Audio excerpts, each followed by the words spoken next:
Doctors use the terms wheeze and asthma when children have breathing difficulties, and sometimes the two words get muddled up. I'll try and explain. When we breathe air into our lungs through tubes that I'll call airways.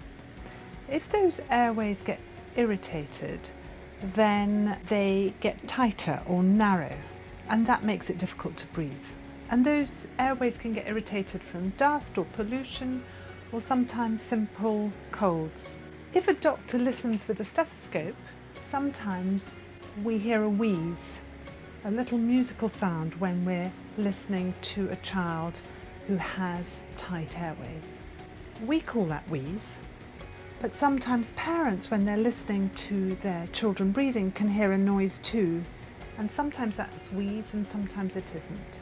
So wheeze is really the sound that doctors hear when listening with a stethoscope to a child whose airways have got irritated and tight. Asthma is different, it's a condition. So children who have tightness that comes and goes and is troublesome over a period of many years often have asthma as a cause of that tightness.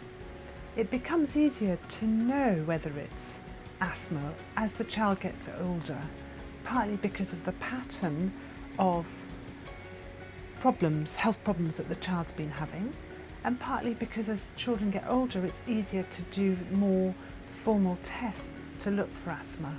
So perhaps it's helpful to say that if you have asthma, you almost always have wheeze, the sound that we hear with a stethoscope, but if you have wheeze you may not have asthma.